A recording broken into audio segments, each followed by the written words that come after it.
Hello everyone, today we talk about the organization, costs, and general political capacity of late 13th, early 14th century European powers at large, mostly in Western Central Europe, as we will see now. This is not a new topic in general, at least by time and space, because we looked at 13th century warfare, especially under, I think, a very good lens that tended to highlight mostly the costs, the salaries, the panoplies costs, especially the war horses, and so on. We looked at the surpassing of the old feudal, the relics, by the way, of the old feudal levy system by the mid 13th century. The mechanism had never really worked since its beginnings, so to say. At least in the idea that we have of the birth of feudalism, that was always, in any case, working on the same levy and private retinues and vassalic beneficiary basis, since we can argue late antiquity. I also made a video, by the way, criticizing, what's their name, kings and generals, regarding at least the over-extremization of the opposite concept. It is to say that anybody ever really claimed historiographically that was a feudal state, absolutely categorized and uniformed and even centralized. It went as far as using that term in the higher Middle Ages. Now, that's not what we're talking about. We will be mostly focusing on Italy and France, but at the end of the video we will also make some general consideration about countries like Germany, Scotland, Ireland, the Iberian Peninsula, the Swiss cantons, Wales, and more. Because we are, as you know, building up an ever more complete picture of not just the various local histories at a provincial, regional level, but in fact of the whole Western way of war. There isn't really per se just a way of war. Many people at least use this term by presuming that there is a difference in warfare at a deep level, probably inherent mechanism as, I don't know, Western school or Eastern school. The latter concept especially something that was paranoidly expressed during like the Cold War, and or at least as a consequence in particular of the Vietnam War trauma. There is none of that. The fact that this is why people tendentially also have difficulties in understanding von Clausewitz, because not just they don't know the author's work, but they have to presume that everything gets into some sort of tagging, right? It's typical of people who don't really have any expertise at a broader sort of doctoral scale level of thinking, that everything can be better understood by just putting together different pieces of stuff like collage and trying to keep it together with saliva. There is a universal art of war, and the fact that different peoples fight in different ways does not have anything to do with the inherent mechanism, which is liminal, is essentially metaphysical. If you really study what von Clausewitz illustrates it like, right? Not for anything, he was influenced by Kant and Hegel. And the fact that, you see, this is also another problem people have. Something is not explicitated. It can't be said, can't be claimed.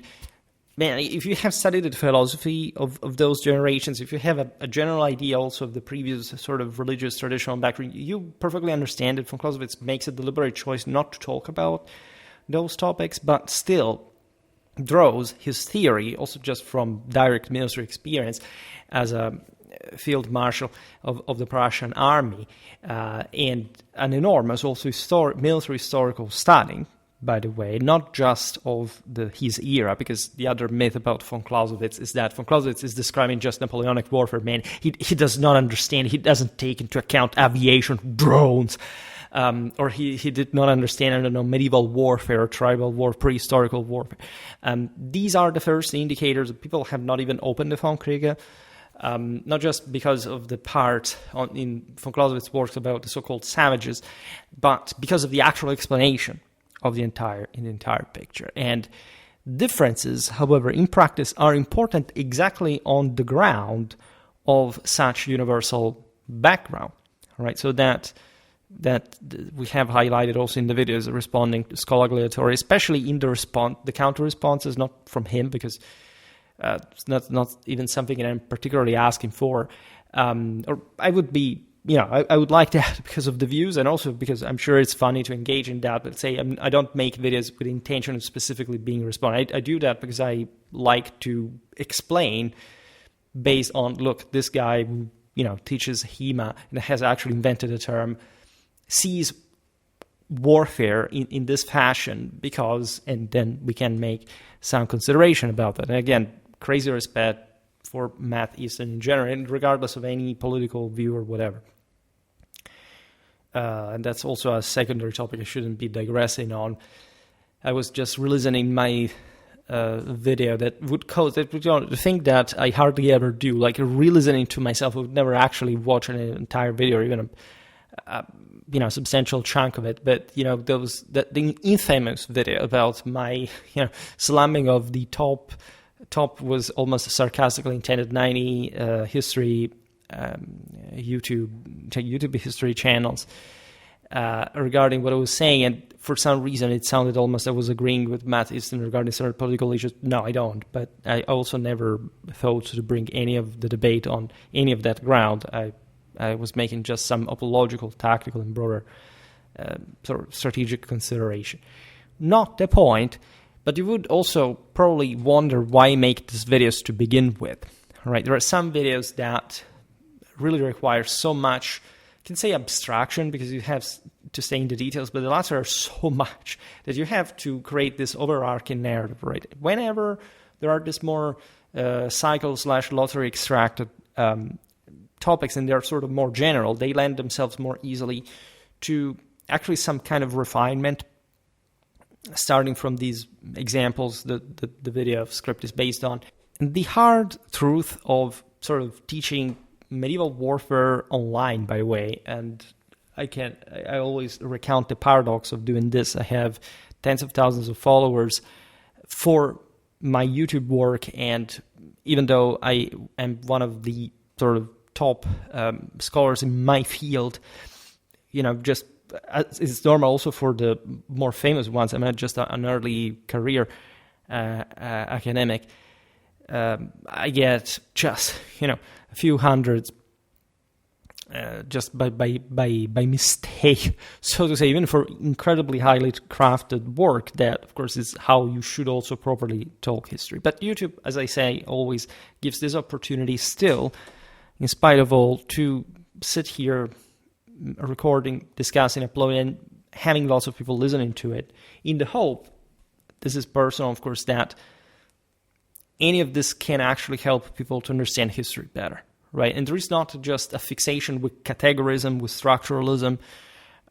If you look at, especially at this is something, in my opinion, that emerged in the American space for different historical reasons. The fact that there were multiple communities sort of creating the country or building it up further and so on, that basically like everything has to be dissecting which kind of tag and box you fit in.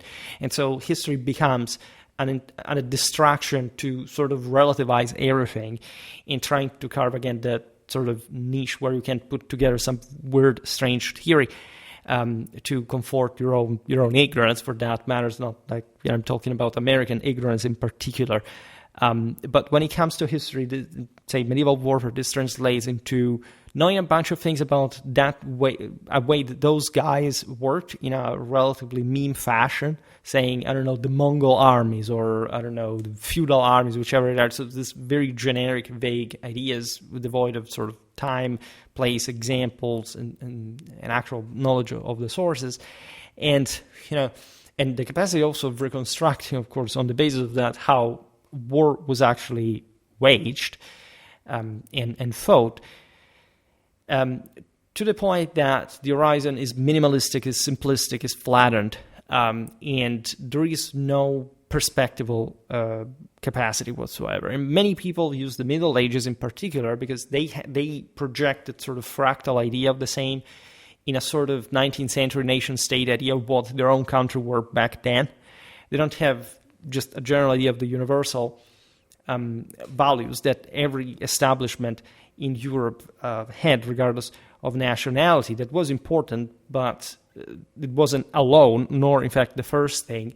And in fact, there is something hyper elevated on top of that. So something that if you're searching for a right-wing perspective, you should definitely follow, instead of feeling, hysterically threatened by just because you realize that you're a post-traditional, forte state, or nationalistic and socialistic in nature, because you're both always at the same time from that background. And this is not just scarce education or lack of parenting, etc. This is literally wanting to create a feministic fantasy in which you're paranoidly isolated from the rest of the world. That's also how neo-paganism works. The idea that this localistic tradition that you don't even know what it actually was about, nor how people at the time believed in, because we know, like on Schwerpunkt, differently from the leftistic or liberal, of course, God spare us from such thing, view that says, you don't even know how they actually thought. No, we actually know how they thought. All right, and lesser people do not know that because they are actually still a socialistic product, right? They're like those people who identify as capitalists without knowing that capitalism is a word invented by the communists to steal your own money, and that you're simply parroting them because you don't even know the history of your own of your own language, of your own country, your own identity. How can these people motivate some kind of ethno-nationalistic, neo-paganistic, localistic, seclusion from the rest of the world, where, by the way, in fact, the imperial Catholic tradition that all ancient peoples believed in, way before Christianity, went in the same, explicitly in the same opposite, in the diametrically opposite direction. So this is where you get at. Like with the history, this is always parallel. You think, but I'm here for listening, something about medieval warfare. It's the same thing, the same identical beliefs that moved warfare at the time, are the same ones that if you don't understand in that lens, you will never understand anything about, but not just about medieval warfare, but literally your own life right now, your personal individual life. You cannot afford to understand that if you do not understand this kind of stuff. And hence all the problems that we are confronted with on a daily basis. Now, when we look at the costs of war, let's leave aside the devastations, right? And so the crippling of a specific system by properly offensive action, in general, are the greatest expense that any polity at the time had, prospectively. Like, especially in pre-industrial society, there are the investment, let's put it this way, in military activity is what basically consumes most of the mechanism. We could make a comparison also with contemporary warfare that definitely consumes, say, if you put things in relative terms, something similar, but in function of the political objective, you realize that, in fact, ancient societies were much more into warfare and sort of weren't just paying more for it as a consequence, but they were much more connected with the understanding of why warfare has to be waged, right? Regardless of today's forte state, left or right populism that thinks that war is bad or that war is fought for no reason or for some guy putting money in his pocket, or this kind of, complete delusions, lacking probably the fundamental notion that no government can exist to begin with if it doesn't have the decisive moral majority of the people. Which means it could even be those few people that control literally this moral majority, but this would mean that you, if you're in the mass in general, that is even more numerous, is not able to oppose this. It means that you're lesser people, that you are weak and stupid, and you can't surpass the material limit that is simply, you could simply take over, as it happened, in fact, in all the historical moments where people had something to fight and die for, and you're still sitting there doing nothing about it because you're just, a disgusting slob with a freaking smartphone glued in your face, and you're just basically a social parasite and whatnot. So aside from this, and this happened also in other times in history comparatively, like the masses emanating from the great moments of societal expansions are always lesser people, and they go down, right? The first ones who go down, exactly the ones who, for example, say, we don't want to pay taxes for war, those are the first guys who immediately go down. Not just because they're immediately conquered, but because also they do not know how to use the resources that it would actually have in this moment of societal expansion, materially wise. Also, in fact, throwing to the bin any materialistic and classistic BS that, unfortunately, many also conservatives have been poisoned by. They think that history revolves around socioeconomics. Good luck with that. So the ways the state was also built. Other painful note here that people think that you can't have power without a state. Good luck with that too. Like if you can't mention any power in history that didn't have by its own standards, its own time standards, a level of power concentration, and achieved, in fact, control and wealth and and everything that we celebrate, in fact, civilizations for, well, just write a paper, an essay, a treaty on that, because you'll make us and this is obviously a rhetorical, it's a sarcastic remark. If you're trying to find an example, well, I can tell you, you're wasting your time. Also because you will actually find once at least that you think to be that, and that is just by the extent you do not understand anything, as you said before, about history.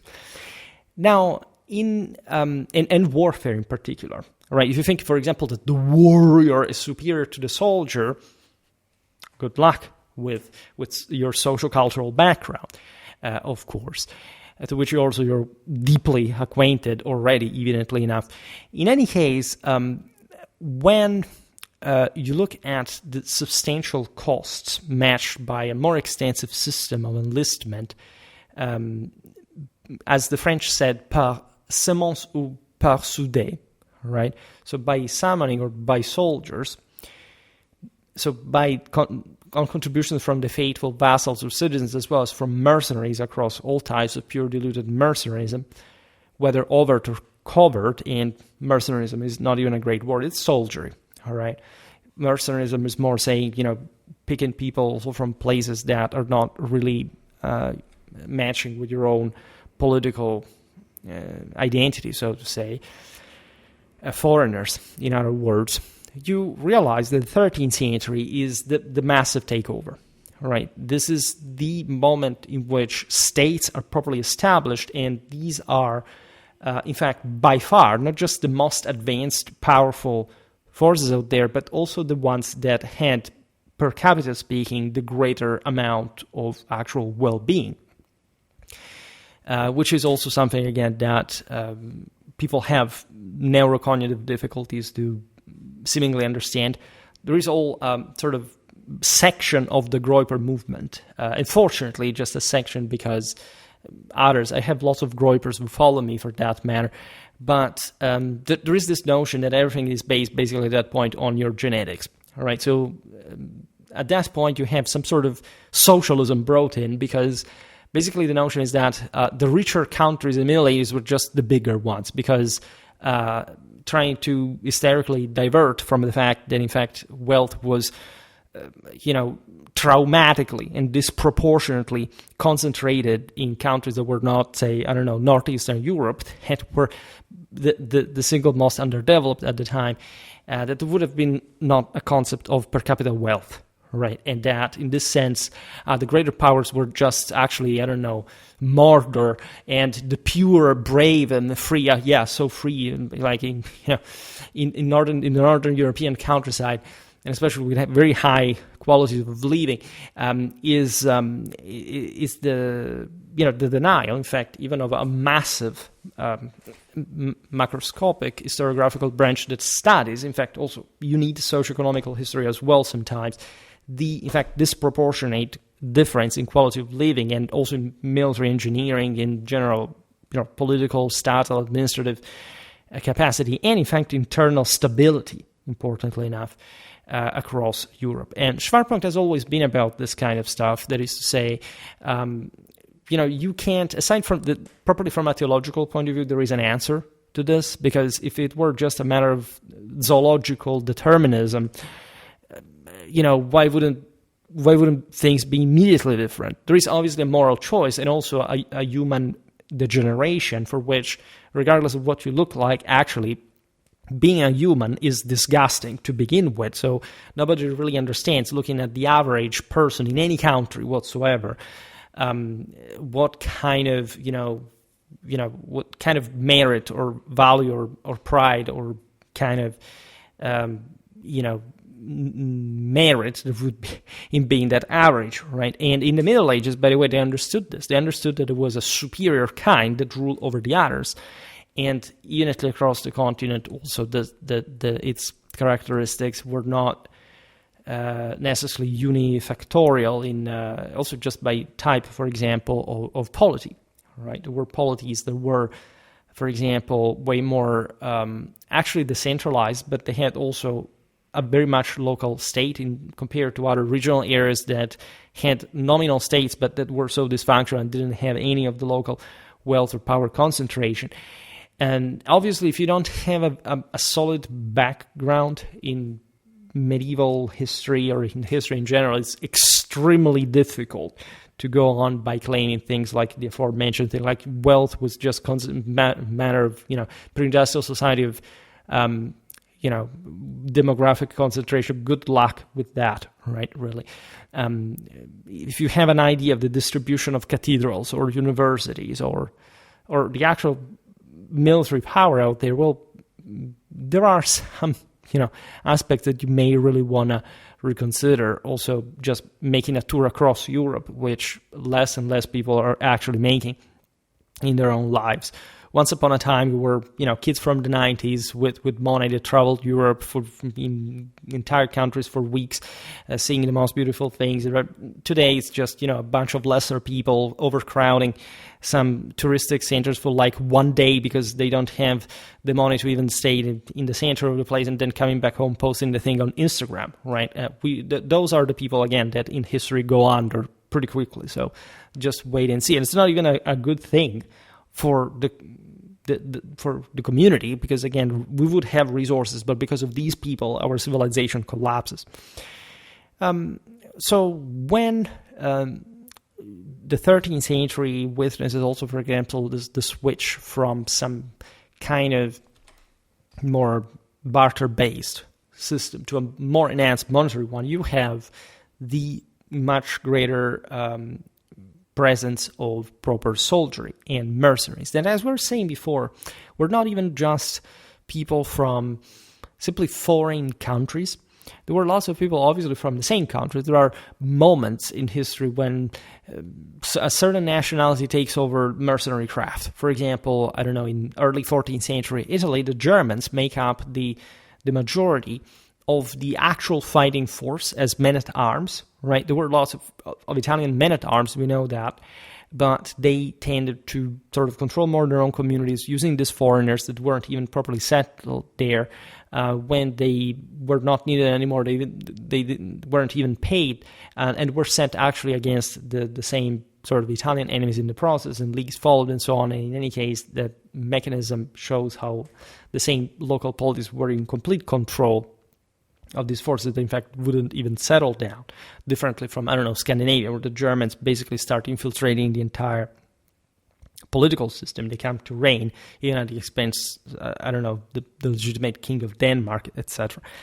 Now, there is also the word of the city that, as we just exemplified, is also quite remarkable in terms of the power that, admittedly, the Italic kingdom is a bit different. These things weren't really happening in other parts of Europe, right? Western Europe was naturally, as a post-Roman one, very orderly, urbanized, and having a very substantial urban development, differently from, Central Eastern Europe, or also the Byzantine Empire, that had just basically Constantinople and Thessalonica as actual cities. The rest were all towns, because even the very high level of urbanization in the East from ancient times had sclerotically collapsed because of the Byzantines, since literally the beginning of the Middle Ages, quite differently from what happened in the West, also for the people that inexplicably decided at some point in their life, roughly the 2010s, as disillusioned and self-sabotaging Westerners that for some odd and unverified reasons the Byzantine Empire was more advanced than the West in the Middle Ages. Good luck with that too, by the way. As we were saying, however, cities, when facing threats, were able not just to muster every available man fit to carry weapons, with at some point women potentially assisting lesser defensive attacks, especially as at close distance, because that's normally what happens with cities warfare. Not always, right? But there are instances of, I don't know, aside from properly the mocking of the enemy when they were suppressed within their city walls with prostitutes, defiling in front of, as in a parade in front of the walls, with properly a societal hierarchy that culminated with the knighted elite to show we send in the wars and you're not even able to do anything against them, military speaking.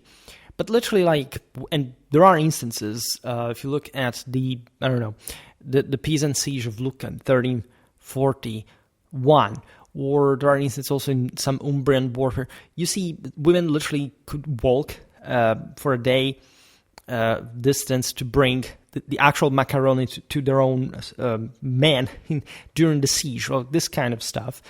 But also, and this is actually what makes the city eventually a state proper, unlike in most of Europe, recruiting troops across broader territories that encompass rural areas to achieve significant mobilization rates. And it's obvious, again, we're talking about the Italian city-states once again, because, and we explained this ad nauseum in our pretty hefty series at this point about medieval European cities and communes, the Italic kingdom is the only one in which city-states actually happen. Say in southern Italy, there were also pretty big cities, but they didn't develop, since they were within a feudal framework, much of their own autonomy and level of, in fact, internal statehood, right? The same goes for the Flemish towns. They were basically ruled by third estaters at the top. There was a feudal authority of some sort. The French, for example, had actually pretty big cities, also in the vicinity of Paris in the northeast, and probably in what will become the broader royal, the French crown's territories. And they also contributed, in fact, with significant resources. It's also true for the Spanish. Wherever you find a substantial urban development, you find that.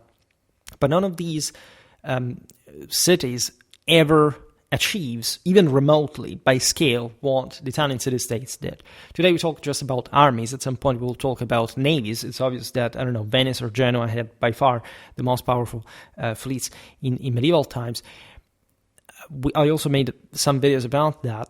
But we can make a very specific example, not even the most important. We could make the one of Montecatini in 1315, that, by the way, the Oxford Encyclopedia of Medieval Warfare, for some reason, completely misses, which is strange because they actually provide with all the string of Florentine history battles, naturally ignoring others across the Italic kingdom, but they give you Campaldino 1289, they give you Altopascio 1325, even the Battle of Lucca that very few people know, that was actually pretty big and actually bigger than these ones.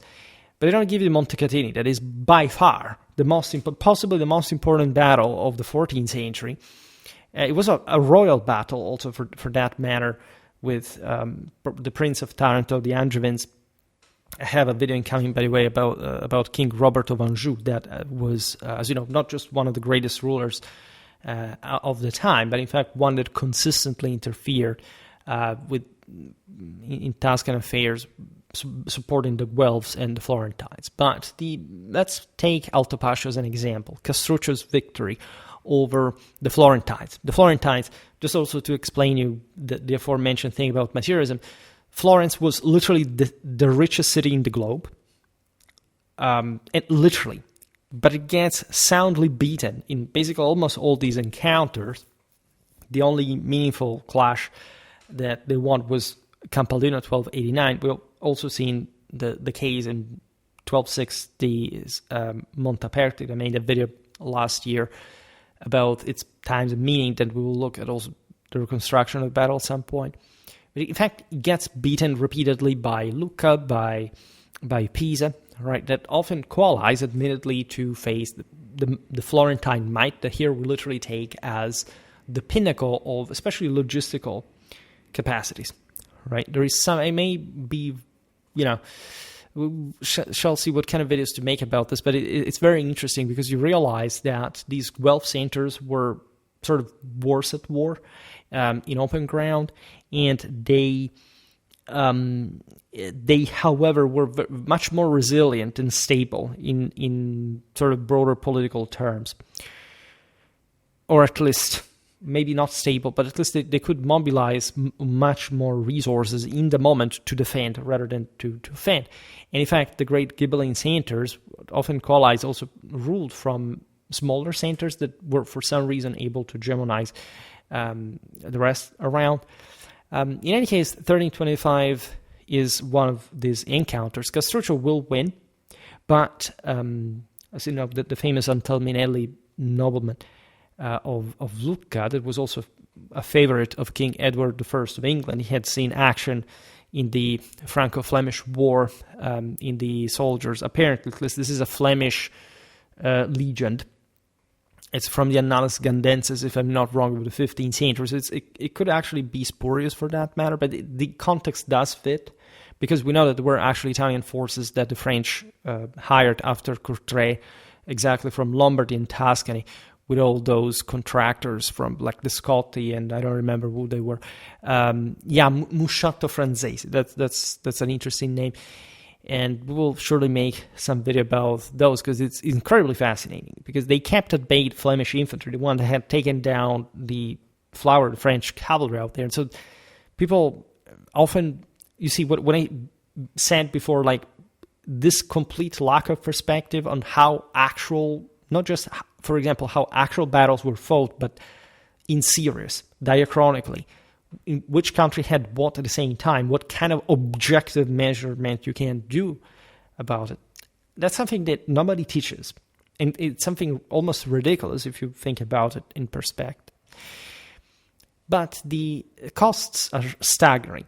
The Florentine state, for example, in the late 1290s, early 1300s, had been able to field essentially equivalent forces to the one of Milan, that together with Paris was the largest city in Europe. In fact, was also potentially the more powerful.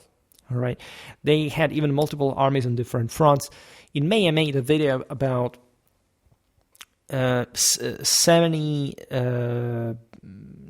10,000 plus men armies in, I don't remember how many years, like 60 years or something, that was documenting exactly this phase of late 13th, early 14th century Italian warfare and hosts. And it was a guy who said, okay, so how did they pay them? Because there were staggering numbers, right? How did they actually feed them? Because, again, people are obsessed with logistics, but never mind strategy, never mind politics. Well, the Florentine state was estimated by 1325 to be home to roughly 400,000 people, right? So if you wonder how they could mobilize armies of, like in this case, 20,000, well, just imagine, one person out of 20, like being mobilized, and some of these forces actually being paid and participating from other countries, right?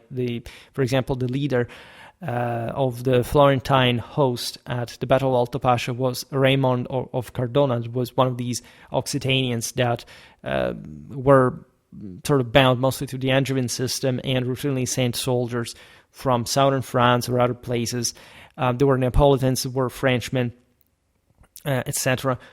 We also have some number. Now, I haven't sort of researched this for this video. It's not important, but let's say, how could you sustain this? Well, because you can simply sustain for those 20,000 people within the 400,000 that you normally have, right? And you can actually also pay for the supplies of those guys that, as you've seen, are arriving as aids. So you see how skepticism is always the enemy of actual reality, of truth, of accuracy, of concreteness, right? If you pose yourself such questions because you want to doubt of the premise, you immediately declare that you do not know anything about the context. It's like those people who ask me, but I don't know if you're reliable because I don't see sources cited. This information you can find easily wherever you want. Like, I have it obviously from more qualified sources, but let's say if online there are other 40 sources that say the same thing, why should I give you an actual citation, when nobody actually does that? Not even qualified historians, for example, in certain magazines even give you any note or information or whatever, right? This is common practice. I don't understand why should I do it on YouTube or creating, I don't know, through AI a bibliography that like other channels do that they never read, and that obviously, it's just a mash of 10-minute scripts from Wikipedia, literally, and obviously none of those people have read any of the books that are even posted out there. Some of the biggest history channels on YouTube are like that. You may want to appreciate something called authority, right? Some called like accuracy that is always accurate, even if I don't cite something, right? It's not like that this is historically inaccurate, right? And if someone wants to accuse me of plagiarism, is free to do so. There is something called not just fair use, but I mean, good luck at finding, this kind of information, especially over diluted in the other 20 things I say, that also surely come from somewhere, but I go by heart, and I don't need to even cite where it come from. I don't know how you think academics speak with one another at conferences, etc.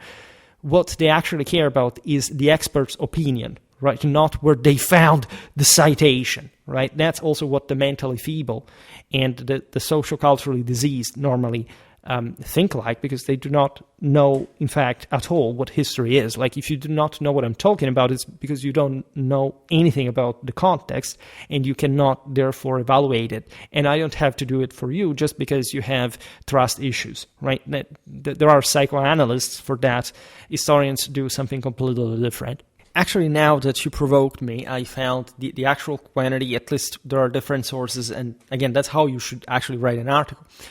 That say different numbers, different things, because it's never also what you read on, a basic history book about medieval warfare, say Contami, or something about De Vries, or, no, well, he's not. Let's say they give you this number because it's just one source. They don't even explain. These are famous names, right? Contami having a great deal, but it's not like they say, well, but I'm a serious scholar, and I should say, well, maybe there are other 20 sources that give different numbers. No, they will not even tell you, and they will choose the best for you. So that's how you want to be treated. That's a serious publication by conventional standards, and they, of course, do not behave. If, for example, important difference, were he to write an essay, a paper, peer-reviewed, something like that, it would be good norm and just obvious for him if were to just make, say, now going completely by abstract example,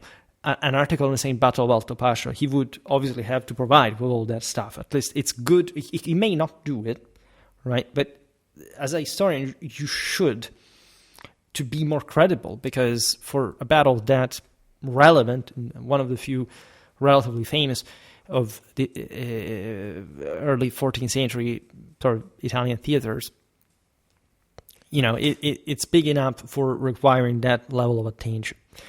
So let's look at just the Florentine force per se, excluding its Guelph allies.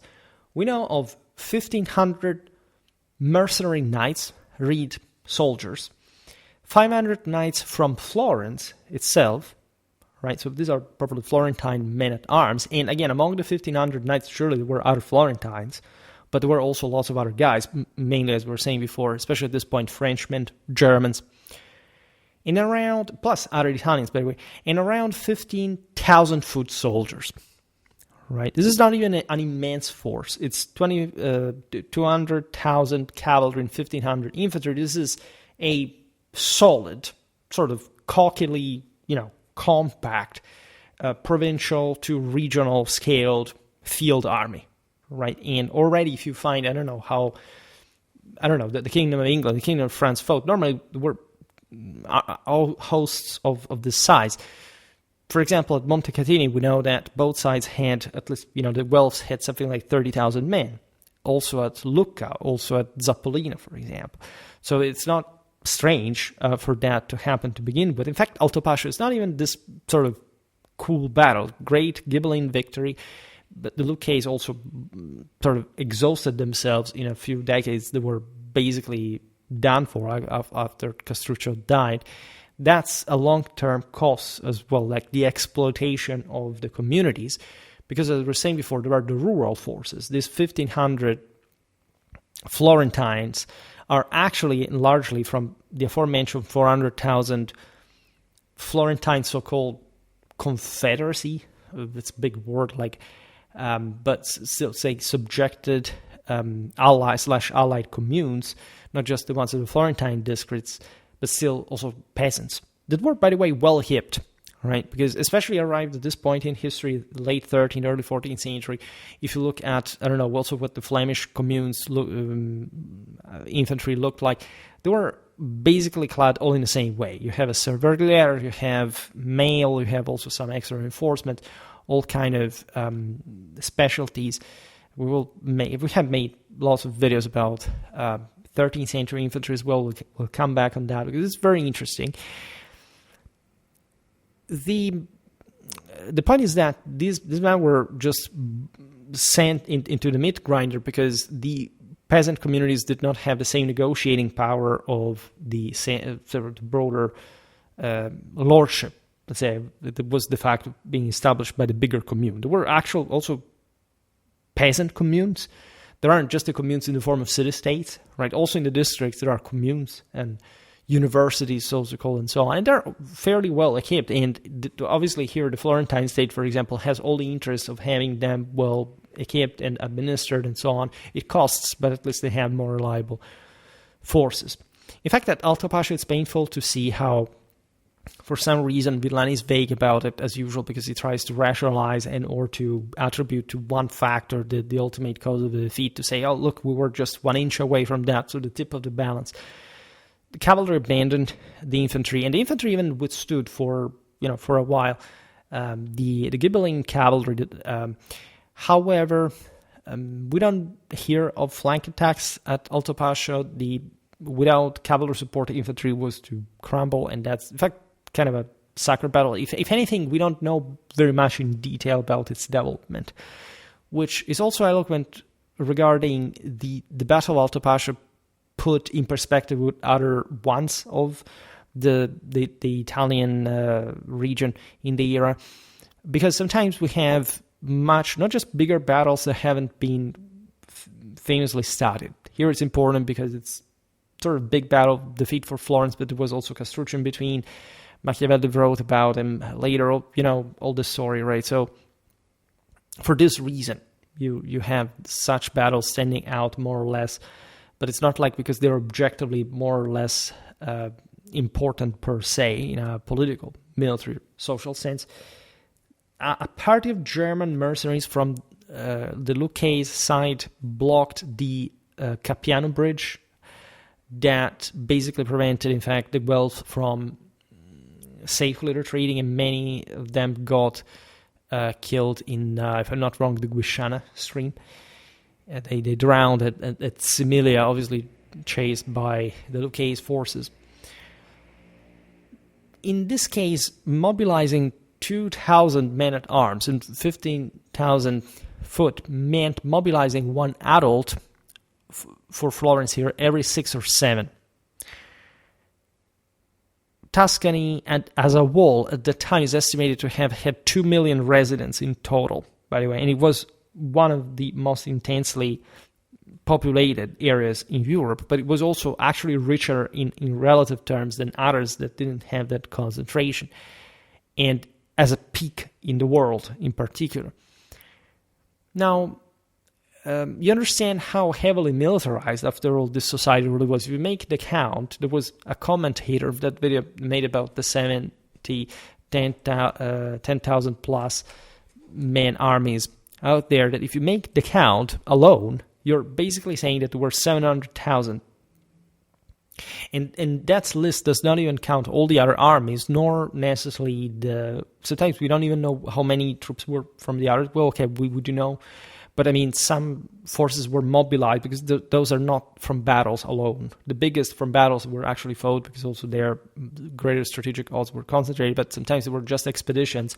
And about one army, one city, we're not told what was obviously happening from the other side. It would have mobilized in the same way.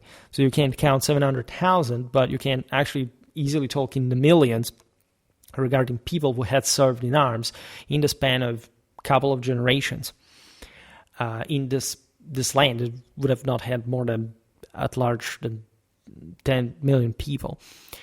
So this speaks volume of probably the psycho-behavioral posture towards war. It's been estimated, I think this was done by Contamine, that by the way says that in fact Italy was the most belligerent, the most bellicose region in Europe at the time, and just by relative participation, but amount of power and so on. Also, Mervigueur says that these cities were founded probably on the concept of military power. Historically, we don't need to digress in that, but that, for example, in 14th century France, say at the peak of the debacle of Poitiers, so to say, at the time of Bretigny, that more people were, in relative terms, involved in warfare multiple times more than the Prussia of Frederick the Great in the 18th century. And as you know, that was a hell of a militaristic state rather than even just properly militarized one, and lots of Prussians were mobilized. So in general, remember what I was saying in the beginning, it's not like contemporary warfare is in absolute terms more devastating, but it's not like necessarily more people are involved in it, at least on a regular basis. There are many reasons for this.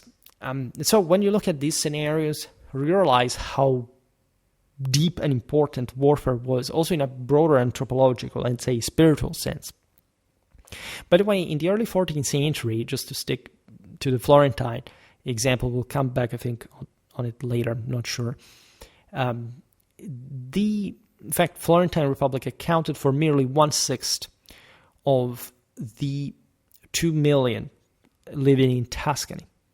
And so if you make some kind of math for the other neighbors, you can easily understand how sort of collective, even just the response to warfare really was. If Florence mobilized this force, also with external help, etc., a great part of the surrounding regions would send in troops, had to prepare for war and so on.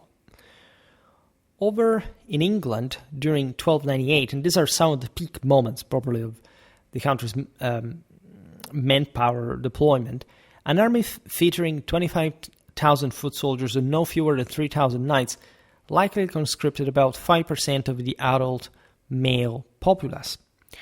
And forces of this kind were really rare if you really looked at them in sort of properly quantitative perspective. So it was just a person over 20, right? A much less militarized population compared to the ones of the Italian city-states. Why? Also because largely England as a feudal country and not having really the relative wealth of Italy, nor even the absolute one for that matter, because I also made a video in spring in which we've seen how, say, I don't know, Naples or Milan alone had more wealth than England. That was also followed by the Papal States, as the largest power in the richest power in this case in Europe. Also, the big one after Naples, between Naples and Milan, is France, obviously enough. But if you realize that these were feudal countries largely, and in fact the population were mostly servants, right, or at least peasants working in the fields, and not having much to do with any form of associationism or that kind of political autonomy and armament, well, everything makes a general lot of sense. And England was also a fairly well tidy country, administratively speaking, at this point in history. They had a hell of a state where, like with Edward I, basically, We have lots of evidence of very accurate level of power concentration. The English, they were not the only ones, but we're told they had in store accurately sort of spherically made trebuchet ammo in case of regional escalation against the Scots for sieges, etc. Like this kind of approach. But they are also pretty, again, they make these efforts much less frequently. You can easily count this because we know, if you take the annals step by step, and just by knowing what were the most important expeditions and battles at the time, how many troops were routinely employed. As a world polity, then you could have rebellions. Those were normally, of course, having less troops than the broader national expeditions. And this, again, in the case of England, that was very stable country for the time standards, is also not much in the air. Our available records do not, however, permit a reliable assessment for France under Philip the Fair. I'm not aware of any specific study on this, like we have studies on Crusade, for example, but I will not make any name here, not to be overly critical, but when you read these books about the battle or whatever, first of all, the historians who study this stuff are, self-styled military historians, which may not even mean that they're experts in the art of war. They study this thing just because it's their own country and they have to make a broader selling book about the national point of the time. And they don't even tell you how the battle went. Maybe they have an actual culture. They know everything about the legion, the historiography, the entire background, whatever. They're good at writing. But when they arrive to the battle, they just list some strange sources. They do not confront the primary sources. Well, they do not make an actual study on that, because and that would be an actual military historical analysis to begin with. And so they always let you down.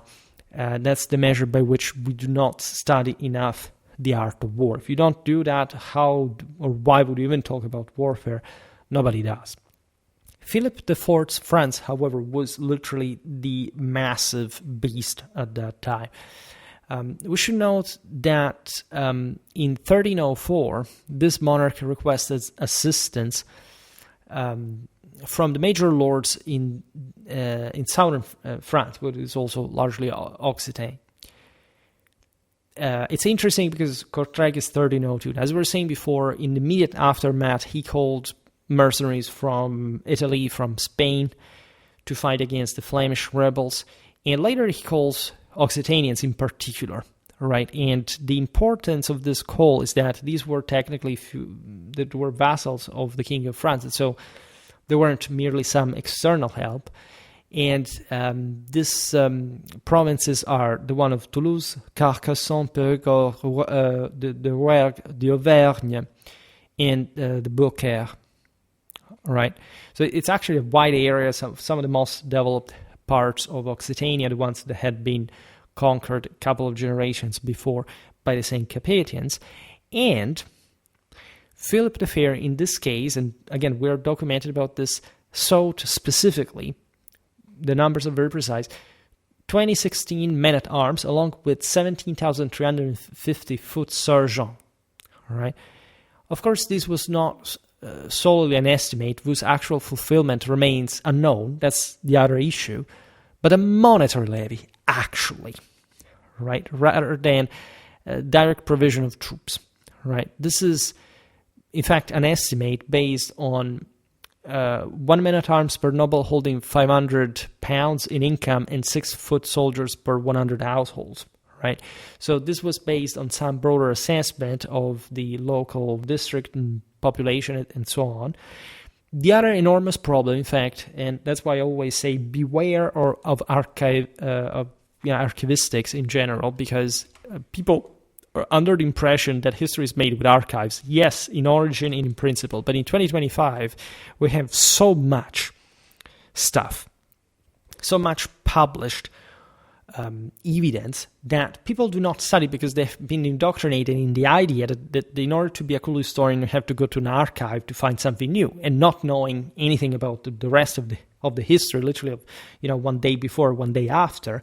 because, again, let's distract people from actual knowledge, right? And if you actually study narrative sources, which are the only ones that allow us to know how big armies were in a given campaign and battle, and they're actually fairly accurate, right? I collected tens of thousands of citations talking about different armies in that way, entire regional scenarios in a single work. And I can tell you that that's mind-blowing. Nobody does that, and they should instead, because it speaks volumes about how much a country was able to mobilize to fight. In practice, studying all the expeditions, that also debunked the notion that that pitched battles were rare and that it was just about siege warfare. What you haven't been told about medieval warfare, that there is a massive in-between. That nobody talks about actual sort of smaller contingents that the big sort of history books do not talk about, because unless they properly document day after day, there were the great historians of the early 20th century, late 19th, that did this kind of work, but nobody studies or does anything like that anymore. But there is literally like pitched battles of even, I don't know, if it's 4,000 men versus 5,000 or something. Nobody discusses it, but again, they tell you, no, it's just about sieges. And, the biggest battles in the Middle Ages were fought over sieges, in the sense that they came to unlock a siege and they went to battle in open ground. So that's how normally also battles occurred. So why sieges just? Yes, there were lots of sieges, but there were also lots of castles just surrendering after, for example, the aforementioned Altopascio, where the Lucchese swarmed across the Arno Valley, rising up the river up to Florence and the Florentine outskirts. So, I don't know. Warfare gives you such a measure of that fluidity, politically, strategically, logistically, that it's ridiculous to have people still treating the Middle Ages as some sort of enchanted fairy tale, dark age scenario where everything is difficult and you don't know. Only ignorance don't know, right? If you are skeptical about something, because we do not, again, have the means to assess it yourself. When we look back at the aforementioned Philip the Fair's request to the Occitanians, the funds raised were intended to hire an equivalent count of warriors. So this was also really typical. There was a contribution based on what Diocletian would have called the capitatio iugatio, even though here thing was sort of way more, not harsher, because these were conquered lands as a matter of fact, but more malleable depending on the situation. What was really asked here, it is really typical of the era. I also made a video about properly the French men-at-arms recruitment system across the 13th century, just an equivalent in money. And this was very easy because, in general, if you have money, you can make them travel in a relatively safe and especially inexpensive way. It's like banknotes in later medieval banking, right? As they were introduced. Why? Because they cut all logistical costs. This wasn't, and that thing had never really fully existed. I don't know, the local vassal would literally put every single resource in his own expedition, the fodrum, the horses, the band, and so on, from his own land, just because it had been given to him as a beneficence, as a prepaid military service that for which he couldn't really, he was in credit with the king. Very ideal political theory.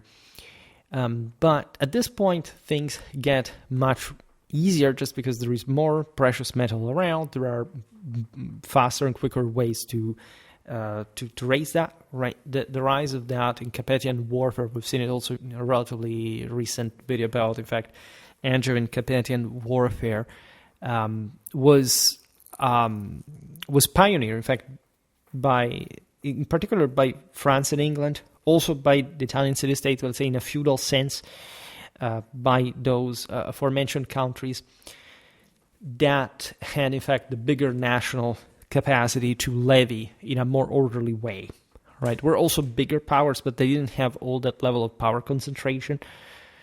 And so also France and England are really very similar in levels of political administrative matrix of Western Frankish origin. So you get the money, and automatically, this is still a time in which royal courts traveled and brought treasures with them. at that point, like bees on honey, you would have lots of knights coming, probably flocking to you, just as long as you had the means to pay them. And they weren't even just regularly paid in an absolute term, because politics, right? And or the fact that naturally it was difficult to put together such a large monetary surplus in the moment. It's not like these countries could simply, get that. There was a lot of proto-banking de facto involved. In fact, said, what did Castruccio do in Edward I's court, right? These were all families, Italian city-states, endowed with very strong banking, mercantile activities. The aforementioned contractors were all one with that. The Flanders was full, as you know, of Italian merchants. And so as far as France and England was concerned, it was very easy to get all the mercenaries that we think about, the Genoese for France in general. And everything was sort of very well orderly at the time, because it's not just a military thing. It's like saying, I don't know, providing all the guarantees. There were some kind of insurances system, like literally established to absorb the cost, to get repaid for the credit, with even some contracting and more. Like, so it's a very interesting aspect to study also in an administrative institutional sense. It's evident, by the way, that these kind of levies were tendentially, of course, pushed to be imposed across every part of the kingdom, but that also often was not the case. This is naturally obvious if you pick a country like France. Is also just huge, territorially speaking. You can look at the Italians and say, okay, these people were actually richer than the French in relative terms, but they also were properly ruling from more compact areas. And so even just the distance, regardless of the fact there could be as many people there as in one of the bigger countries in Europe, you had a much more direct connection with what was going on, right? If you have to fight a war with a city that is, I don't know, just 30 kilometers away from you, it's obvious that people in between in the districts that are much more directly involved, and so they will also participate more in that fashion. But the reason why that happens is, of course, that there is enough surplus for so many cities to be so close to one another. And so imagine there that sort of civilizational pivot behind it. For France, it's different. Things get done, for example, one area at a time. This was also normal because the feudal nature of the monarchy was also much more ad personam based, for example. So if you had, I don't know, a peer France that was also, I don't know, king of Sicily in the moment, like it happened with the Angevins, well, there was a much bigger system to draw sources from. The papacy was allied with the French. Later we will see, in fact, an example of this kind of military financing. This also explains the genuine summons issued to lords requiring them to report to the assembly point, quote, probably from the single smaller units, like 15 knights, for example, as after, for example, the feast of a certain saint, right? Especially in the good season, right? A certain number of men on horse and on foot. There was this attempt that we have seen, especially pioneered by France, for the obvious reason that the Leviathan that had been established territorially after, especially the collapse of the English Angevin house, so to say, and the conquest of Occitania, had brought together with all the problems of governability. We've seen it recently also as far as Andalusia went after Las Navas and the Castilians swarming across the land. It was also, unlike these other ones in the West, much less administratively functional and homogeneous because it had been Islamic for such a long time and the system had collapsed in the older Cordovan state. And I made also a video about you find everything in the medieval French warfare playlist, by the way, why in the 14th century you get such sound French defeats. Also the beginning of the 15th, all the major crisis of the 100 Years' War. Crécy, Poitiers, Azincourt, etc. They also had victories at some point, but the most important battles were lost. Yeah, at least the bigger battles, let's say better. They won the war anyway. Why? Right, we discussed this. Was there anything specific about, say, the English system was superior to the French one? Let's say, if you had seen these armies on the field, you would have thought they were visually identical, right? For different reasons. They weren't even just longbowmen of Poitiers. We've seen that, I don't know, that the Gascons normally had more crossbows than the longbows for that matter. But the point was that the main difference was political in nature. France had to gather forces from a much wider area that had sort of less historical time to coalesce. England had been sort of historically very compact from an early point, also with a specific center developing some central administration and so on. In London, Westminster, Chancery, with, since Anglo-Saxon time, were very, very active, much more in a central sense compared to Paris. That even was a bigger center, but not necessarily. You understand how different this is. And underscoring especially the massively feudal system that the Franks had established on the continent. And the problem is that these men-at-arms were, first of all, gathered from all these different lands. We'll see now. And on top of this, in fact, they weren't cohesive for this reason. They were deformedly equipped. They were more difficult in this sense to uniform in the sense of with the arrays, like checking their own equipment and whatever, right? So you have a much less coalesced force that maybe is also very good. They're very good knights. They have their own experience. There is surely a core of competence. It's not like you can say, I don't know, the English army of the 100 Years' War were, in absolute terms, were more advanced in terms of competence. No, absolutely not. They were basically the same thing.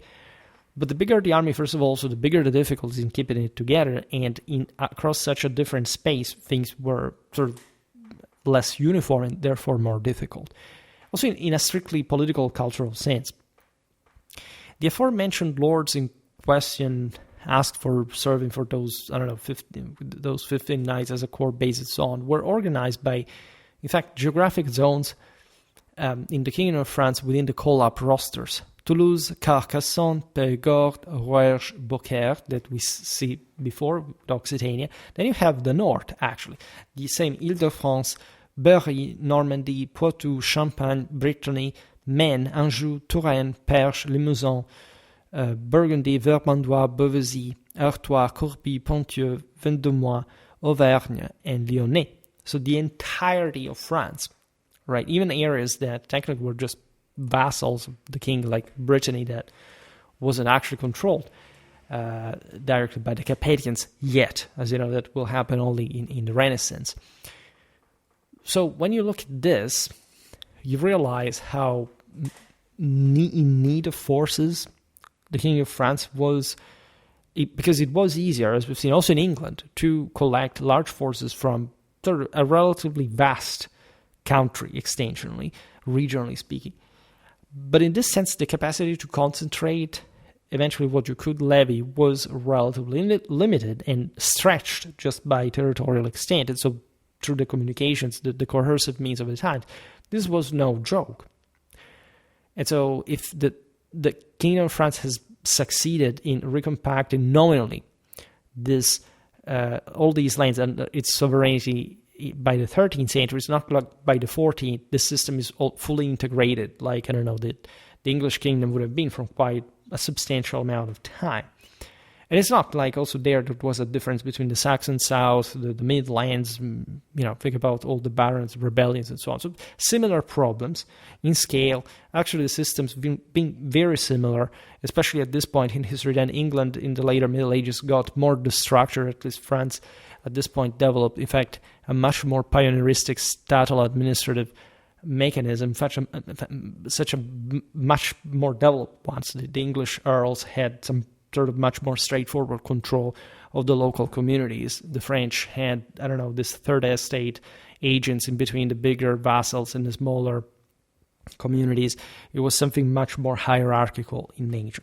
But just for explaining all the sort of behind the scenes of these mechanisms that do not immediately sort of appear, and you can't say, I don't know, it's just a country versus another who's better, like a football match. That's not actually how the matter goes. Besides, this two generations, say between the late 13th and early 14th century, were really thinking big in terms of forces available, because this was really the great peak of medieval civilization. States were fairly stable, resources were still out there, the system had not sort of morally and materially exhausted itself. There were, for this reason, lots of wars going on that would actually compound the mid-14th century crisis. For this reason, however, still at this point, ambitious plans were drawn up. For example, in his Liber Recuperationes der Terre Sancte, composed between 1266 and 1291, Fidensius of Padua envisioned a fresh crusade assembling, in addition to vast numbers of pedites, these footmen, literally but utopistically, 20,000, 30,000 knights, many of them archers. Naturally, he was thinking in a broader Western sense, and obviously such a force was simply uncontrollable on the field. Nobody could put together such an enormous force. However, when you look, for example, at Louis IX's expedition to Egypt, at least the last one, the one of the Crusade of Tunis, where, as you know, everything was aborted because of the plague in North Africa and the death of the same king and the dissolution of the, not quite of the Crusade, because, for example, Edward I, as we've seen in one of his biographic videos, went on to the Holy Land. It was the only one doing so, but going to like the last outpost of what was left of the kingdom of Jerusalem rather than Egypt, where the expedition had aimed. The French had already been. And you realize that while that expedition was aborted, if you count the English contingent, the Aragonese one, the French one, they were all boasting thousands of knights and tens of thousands of men each. So if you make the account, it's not like Fidensius of Padua's assessment, although exaggerated, is misaligned with the theoretical possibilities of Western Europe at the time. This is, for example, a huge topic. How interested, let's put it in this way, were the Western Europeans in the Holy Land in any sort of practical sense, considering what all the things that were happening in Europe, and for which they were investing much money. It was not really just a logistical issue. I mean, if you see what happened during the First Crusade, some forces, not even under a king's guidance, had sort of gathered largely from, again, northern France, southern Italy, to conquer Palestine, and all the, actually, like Syria, etc. That was actually very feasible. And this is the same with the Ottomans. If in the 15th century there had been some broader interest in launching massive, and there were massive expeditions, by the way, Nicopolis, Varna, but there is also Belgrade. There are moments in which the tides could be really turned, in which the Ottomans didn't necessarily have to advance, right? It was mostly the Turks exploiting Western, inaction and general sort of internal interest, like, say, petty interest in the bigger picture than any actual enormous superiority whatsoever. It's so self-evident. Fidensius of Padua advocated establishing a standing force in the Holy Land as well. He called this militia continua, stabilis et diuturna, to be funded by bishoprics, abbeys, and cities throughout Christendom, given their great quantity, each needing only to support a modest contingent of knights, which would pose no heavy burden. This is also fascinating because he's shooting these incredible numbers just in a merely, say, not merely ideal, but as we've seen, disconnected with the more political practice. These men were actually there. If you counted on all the knights of France, of England, of Spain, of Italy, of Germany, of Scandinavia, and beyond, there were tens of thousands of knights. Also, relatively openly used on a continuous basis within Western Europe. You didn't really have to wait much of this stuff. I don't know. Milan alone had 5,000 to 6,000 men-at-arms by the 1330s. Just basically like the King of France, and ideally. Except the Milanese actually had them ready to use. And that's, of course, basically just the Western Central Popal. I just imagine all the rest summed. They are really higher numbers than even 30,000 knights. So if you... Fidensius also has this eye properly on the Holy Land. He says that some of these mounted forces can be also horse archers, which is interesting. Like also mounted crossbowmen, because indeed at that point we're not even just talking about infantrymen. These look more not really like steppe armies, like Turco-Mongol armies, but something that was also conceived. Think about the Turco-Poles, including not just the local sort of descendants of the Turks, at least as the etymology of the name says, that were also locals that just fought the way of the Turks, but the fact that many Franks learned how to fight like that very easily, and they already did actually in the West, because mounted archery was actually pretty sort of much there in the West as well, in regular warfare, for us to forget a bit about it. And so if you dilute the numbers, Fidensius' ideas are not even that wrong. And considering that the Holy Land had to be garrisoned more or less, his reasoning was good. Like if everybody paid, if the church paid for all these troops, and if we take into account, interestingly enough, that if we have even a smaller amount of knights, and just mostly infantry garrisoning the cities in the Holy Land, we can have even more of those infantry defenders in the walls that are going to work anyway, and overly straining the system with some feudal elite of mounted, heavily armored men. It's incredibly interesting. Also for the extraction, we made a video about medieval Padua, but also one about the siege of Acre, because if you look at when, in fact, Fidensius' writing is literally between 1266 is the date of the Battle of Benevent, and 1291 is the same year, the fall of Acre. And we've seen in the video about the fall of Acre that actually the last to abandon the walls, even properly after the monastic military orders, that in fact were deeply impressed by this, were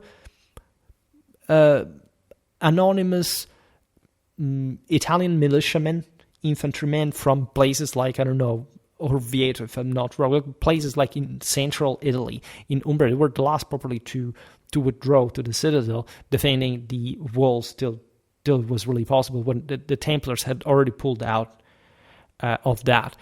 So you have this very advanced realization, and even going to the Crusade was something not so random or strange. It was not even just a matter of I don't know, something so isolated or, I don't know, extemporary, like the decision of a king to move the army of an entire country. Like, people would normally go there. This would keep happening on a regular basis. Crusades actually continue in the 14th and the 15th century.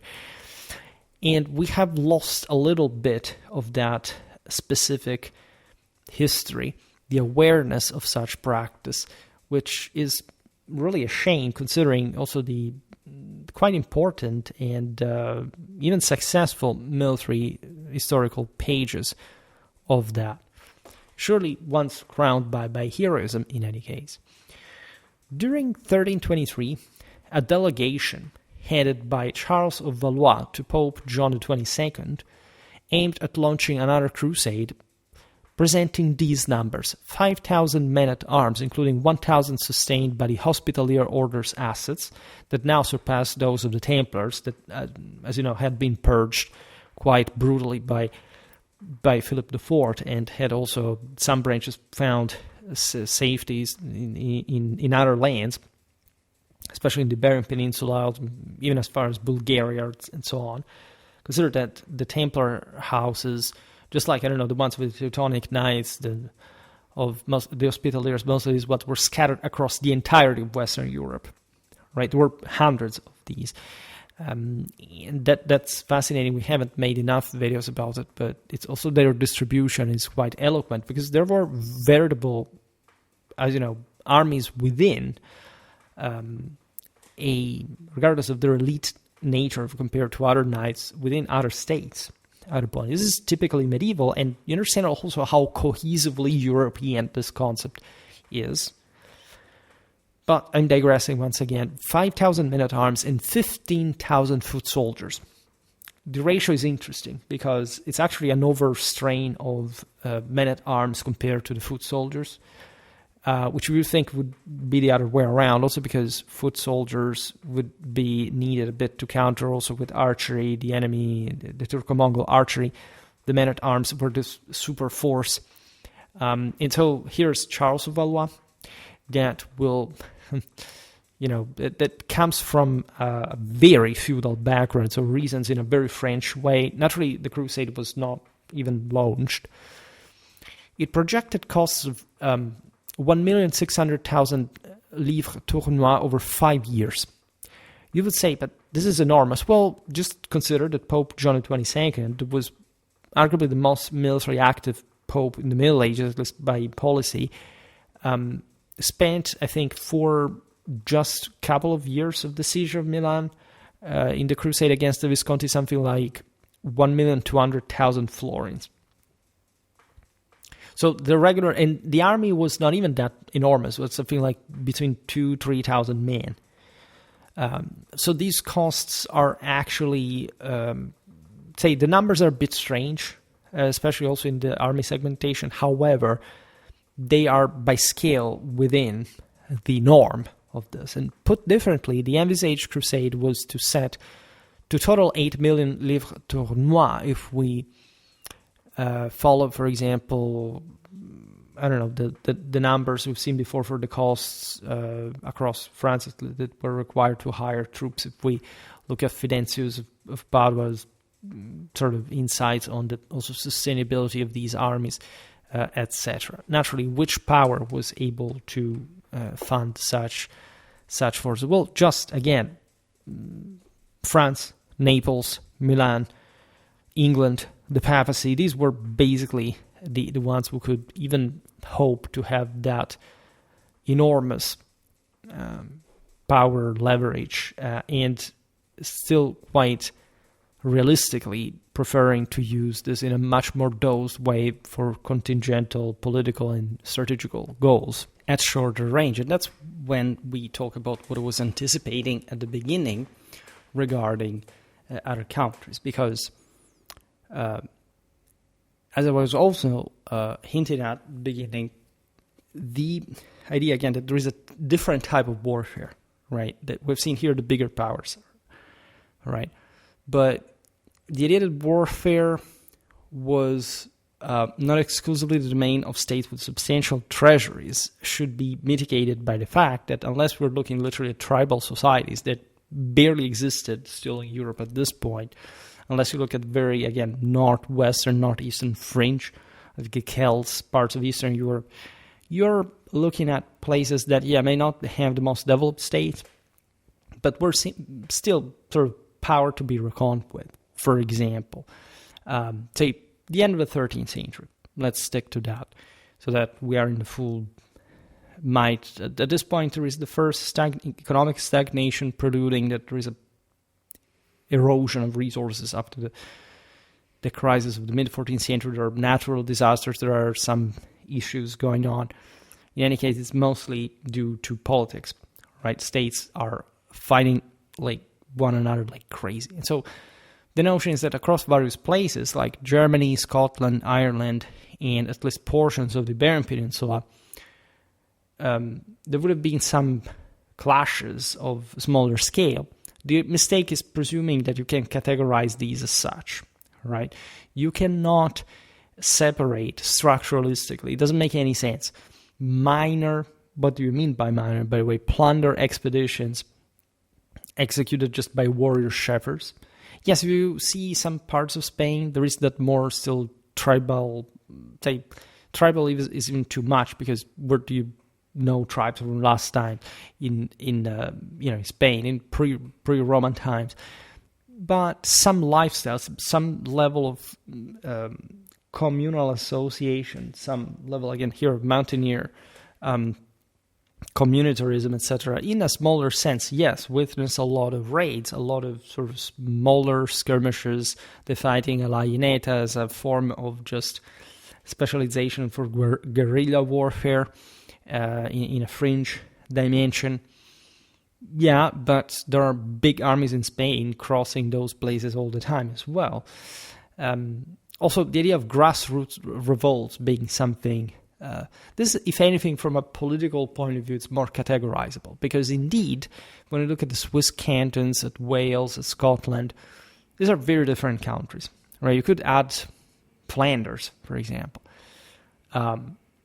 Because if you're talking rebellions, exploiting the fringe dimension of the European outskirts, of some areas that were sort of in between bigger powers and for this reason more decentralized with various level of wealth, you can speak of those.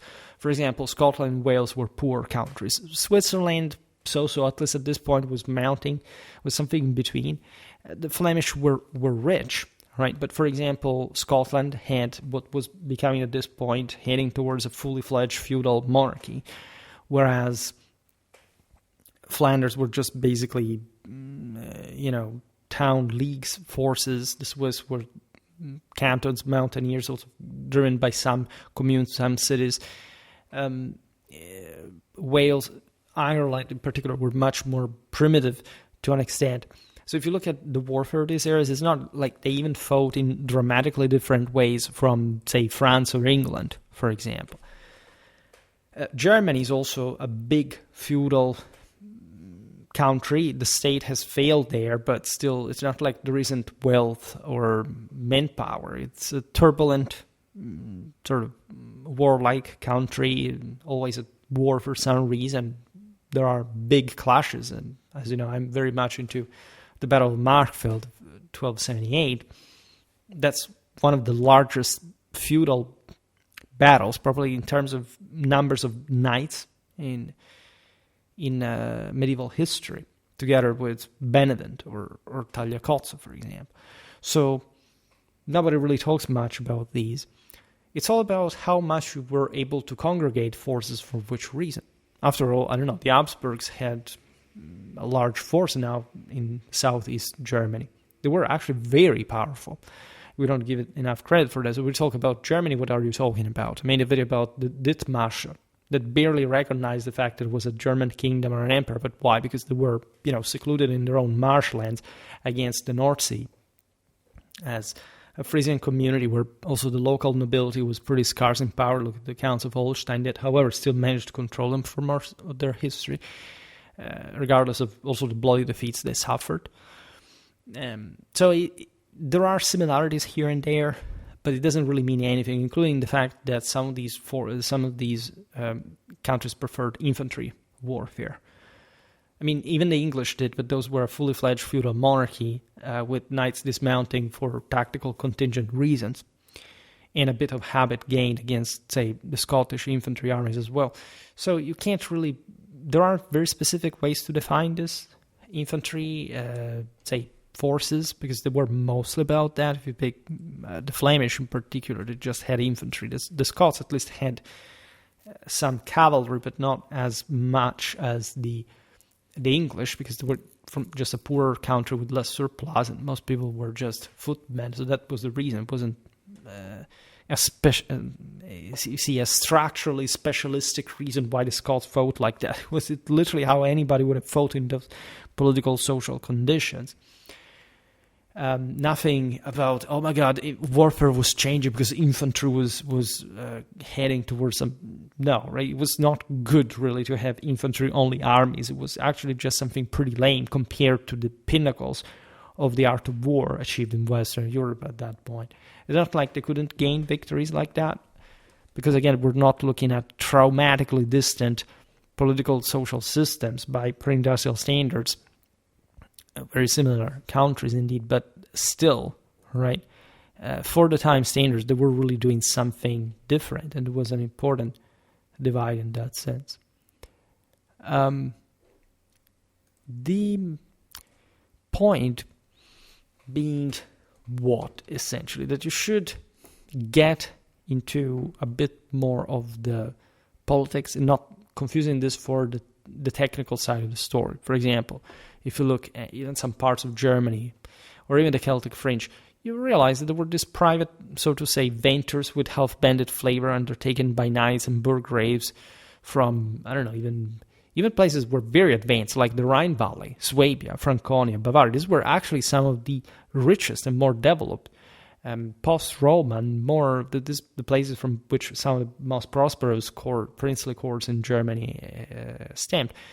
But it is true that some of these are politically pulverized, in particular the Rhineland, right, Franconia as well. Swabia is also declining at this point.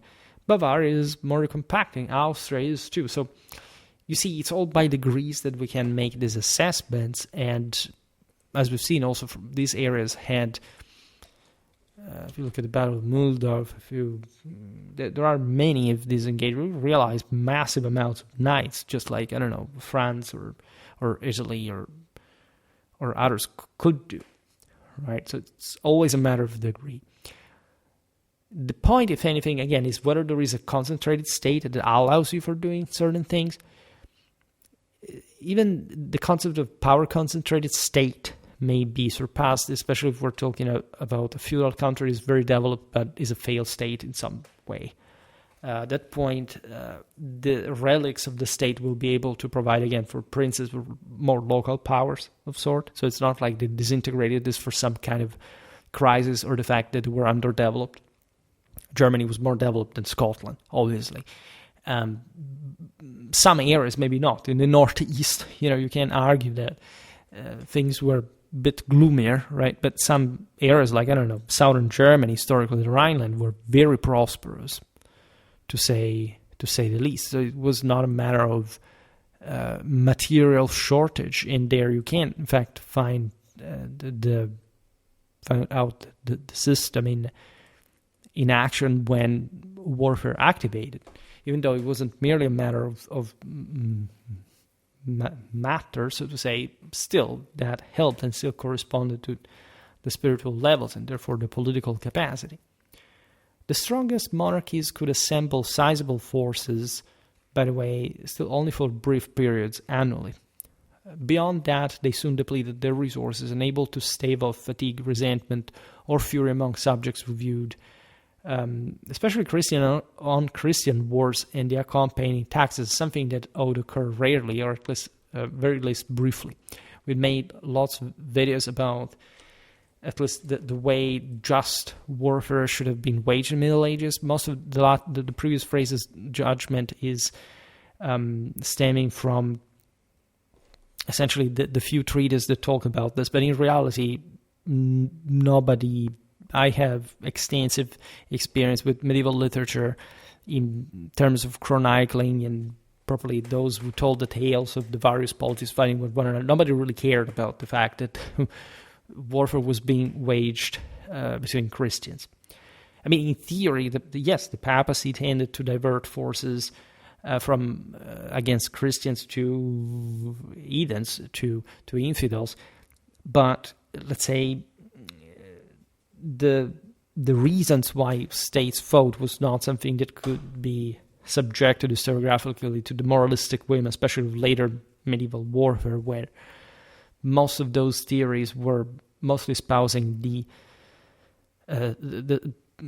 elite, sort of the establishment, statal, royal build-up. So for needs of internal pacification, and still waging war, as you know, extensively in the following centuries, in the Renaissance, between Christians as well. It was not a hypocrisy. This happened literally everywhere. Muslims slaughtered other Muslims quite happily, and they had also much more sex, by the way, that would do this for the extra reason. So that is a completely different topic today. We mostly focused on the political sphere, how warfare was waged in terms of material resources of state building level at Similia, right? But there is some of that too if anything, it's interesting that at the peak of medieval civilization, the same crusading expeditions, there wasn't even, in fact, this enormous problem about waging war against other Christians, because there were all kind of reasons, offenses, staying honor, etc., that were used as the official and kind of also obvious excuse and explanation from the side of the governors, because it's how do you